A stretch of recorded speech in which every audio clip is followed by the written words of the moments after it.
Good morning to all of you. मैं हूं पवन कुमार।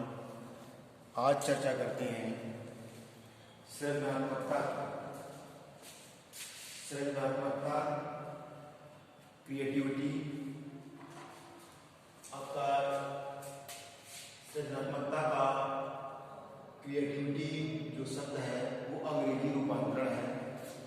सृजनात्मकता को हम क्रियात्मकता, उत्पादन और रचनात्मकता, सृजन करना, नवीन उत्पाद की रचना करना, उत्पन्न करना, इस प्रकार से हम सृजनात्मकता को जानते हैं।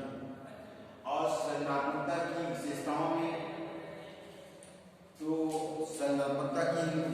में जब हम बात करते हैं तब इसमें पहला है नवीन वस्तु। तो सृजनात्मकता जो है आपका व्यक्ति नवीन वस्तु की रचना करता है, इसलिए यह उसके लिए अनोखा होता है। यह अनोखा कैसा भी हो सकता है, शाब्दिक, मूर्त, अमूर्त और अशाब्दिक भी। दूसरा जो है सृजनात्मकता उपयोगी होती है। सृजनात्मकता जब होगी तो उसका कुछ न कुछ उपयोग अवश्य होगा, कुछ न कुछ उपयोग जरूर होगा। फिर अगली विशेषता है लक्ष्योन्मुख। सृजनात्मकता जो है लक्ष्य के उन्मुख होती है, उसके पीछे कोई न कोई लक्ष्य अवश्य होता है। फिर नेक्स्ट में बात आती है आपकी अपसारी चिंतन। सृजनात्मकता में अपसारी चिंतन की विशेषता होती है। अपसारी चिंतन बोले तो एक ही समस्या के विभिन्न प्रकार के हल, विभिन्न प्रकार से हम सोच रहे हैं, उसको अपचारी चिंतन कहते हैं। और सृजनात्मकता की अपचारी चिंतन, सृजनात्मकता में अपसारी चिंतन की विशेषता होती है। और सृजनात्मकता में, क्रिएटिविटी में पूर्व अनुभव सम्मिलित होती है। नेक्स्ट की बात यह है फैक्ट जो सृजनात्मकता को बुद्धि नहीं समझती। सृजनात्मकता जो है आपकी, उसमें सृजनात्मकता में केवल और केवल चिंतन ही शामिल होता है, जबकि बुद्धि में आपके चिंतन के साथ साथ अन्य मानसिक क्रियाएं भी जुड़ी हुई होती हैं। नेक्स्ट में आइए जानते हैं सृजनात्मकता की परिभाषाएं। तो सृजनात्मकता की परिभाषा जो है पहली कॉल एवं रूस के अनुसार है, सृजनात्मकता मौलिक उत्पाद के रूप में मानव मस्तिष्क को समझने, व्यक्त करने तथा सराहना करने की योग्यता व क्रिया। नेक्स्ट में है प्रो के अनुसार सृजनात्मकता मौलिक परिणामों को अभिव्यक्त करने की मानसिक प्रक्रिया। ये क्वेश्चन आपका आ चुका है यूपीटीटी में, और इसमें ये कथन पूछा गया था कि सृजनात्मकता मौलिक परिणामों को अभिव्यक्त करने की मानसिक प्रक्रिया है। कथन किसका है, उसमें आपको 4 मनोवैज्ञानिकों के नाम दिए जाते हैं। यूपीटीटी में ये सवाल आ चुका है। ये 2017 का प्रश्न आया है, इसमें 2017 में प्रश्न आया। नेक्स्ट में है स्टेन के अनुसार जब किसी कार्य का परिणाम नवीन हो जो किसी समय में समूह द्वारा उपयोगी व मान्य हो, वह कार्य सृजनात्मकता कहलाता है। इस प्रकार से स्टेन की परिभाषा है, और ये आपके ऊपर की प्रो एवं प्रो की पूछी जा चुकी है, बेहद इंपॉर्टेंट है। फिर आगे बात करते हैं सृजनात्मकता का स्वरूप क्या होता है, नेचर ऑफ क्रिएटिविटी। सृजनात्मकता का स्वरूप जो है, इसको हम समझने के लिए मनोवैज्ञानिकों ने बहुत से सिद्धांत दिए। सृजनात्मकता को समझने के लिए मनोवैज्ञानिकों ने बहुत से सिद्धांत दिए हैं। इसमें हम पहला सिद्धांत बताते हैं कि सृजनात्मकता का वंशानुक्रम सिद्धांत। सृजनात्मकता का वंशानुक्रम सिद्धांत के अंतर्गत ये बात बताई जाती है कि सृजनात्मकता व्यक्ति को वंशानुक्रम जन्म से ही मिलती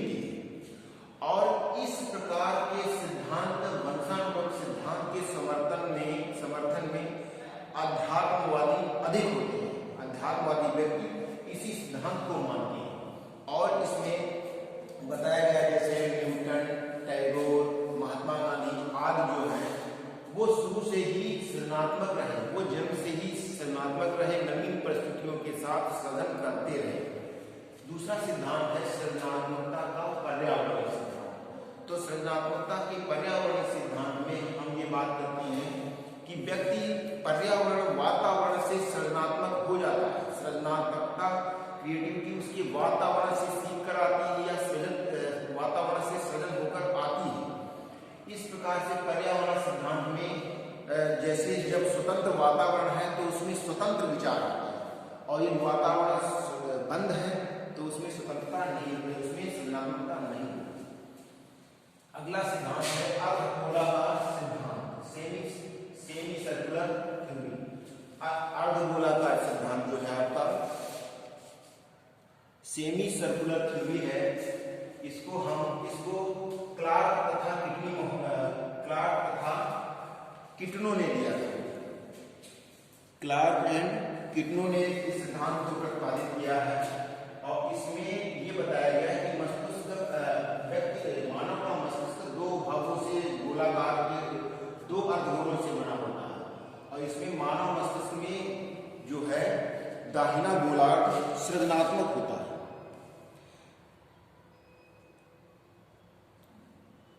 दाएं गोलार्ध से सृजनात्मकता प्रस्फुटित होती है, स्फुटित होती है।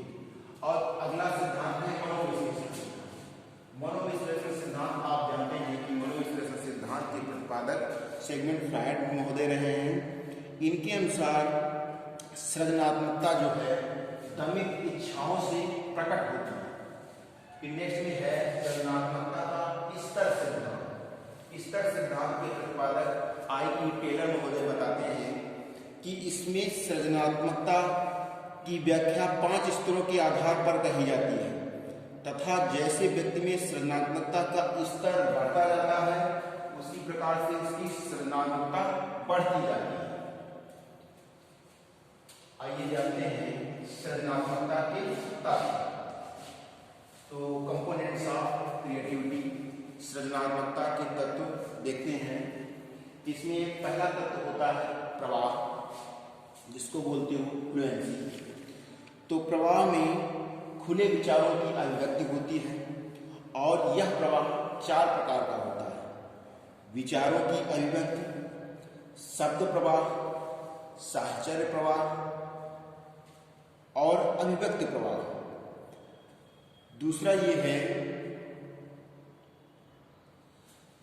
दूसरी विशेषता ये है लचीला, फ्लेक्सिबिलिटी।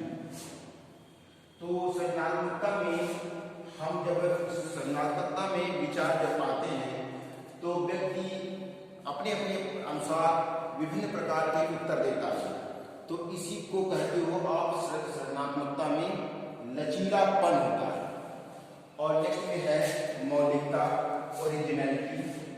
तो इसमें जब विभिन्न उत्तर आते हैं, व्यक्ति विभिन्न विभिन्न उत्तर देते हैं और वो उनके निजी अपने व्यक्तिगत उत्तर होते हैं, तो उसमें मौलिकता होती है, उनमें नवीनता होती है। एक व्यक्ति के उत्तर दूसरे व्यक्ति से नहीं मिलते हैं, इसलिए तीसरा तत्व सृजनात्मकता का मौलिकता होता है। चौथा तत्व है विस्तारण, इलैबोरेशन। तो इलैबोरेशन में व्यक्ति अपने उत्तर को बढ़ा चढ़ाकर विस्तृत रूप से संगठित रूप में बताता है। तो इस प्रकार कहेंगे कि सृजनात्मकता में विस्तारण का तत्व पाया जाता है। और अंत में देखते हैं कि सृजनात्मकता के परीक्षण, सृजनात्मकता के परीक्षण, सृजनात्मकता के परीक्षण। तो इसमें क्रिएटिव टेस्ट, क्रिएटिविटी के टेस्ट में आता है पहला टेस्ट गिलफोर्ड का परीक्षण। गिलफोर्ड का परीक्षण।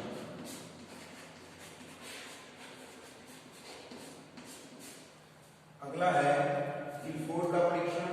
अगला है रिमोट एसोसिएट परीक्षण।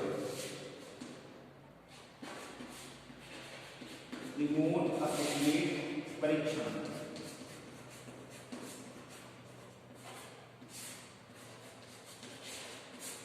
रिमोट एसोसिएट परीक्षण। अगला है टोरेंस परीक्षण। टोरेंस परीक्षण,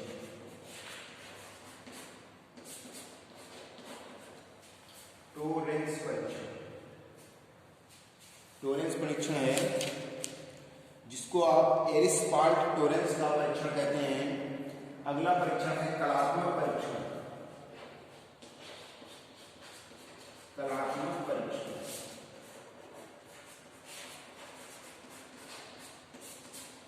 कलात्मक परीक्षण अब जैसे इसमें टोरेंस टेस्ट है, जैसे क्वेश्चन आपका बनता है एनालिटिकल कि टोरेंस परीक्षण में किसका मापन करते हैं?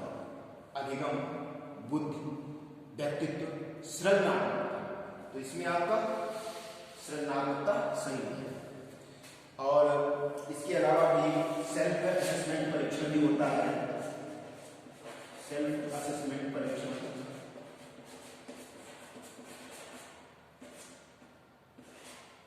सेल्फ असेसमेंट परीक्षण,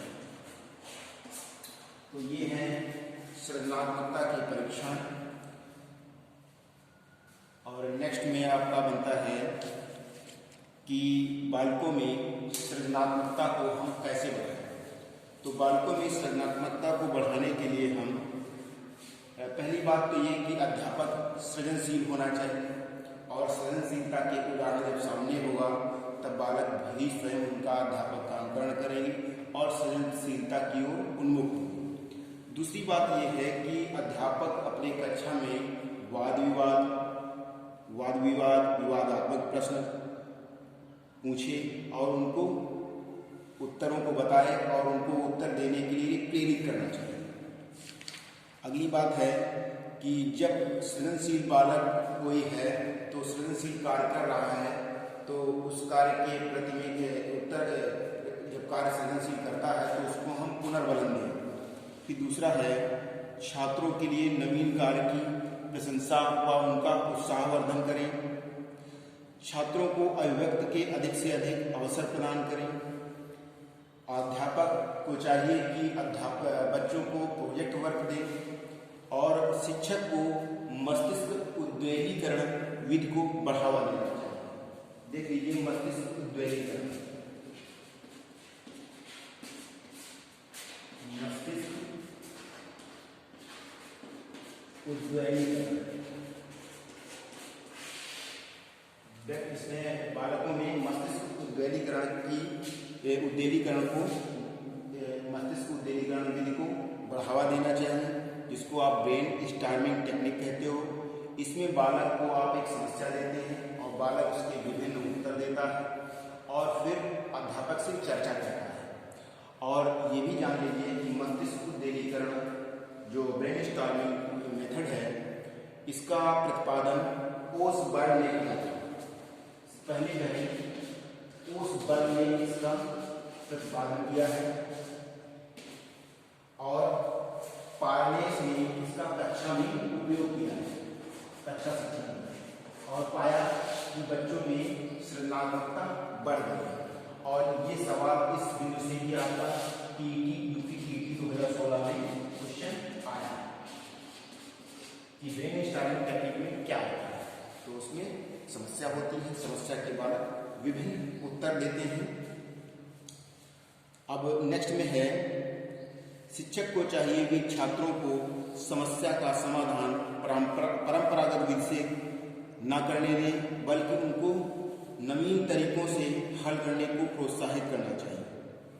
शैक्षिक दृष्टि से सृजनात्मकता का अत्यधिक महत्व है, इसलिए बालकों को सृजनात्मक अवसर प्रदान करने चाहिए, उनको अनुकूल वातावरण देना चाहिए।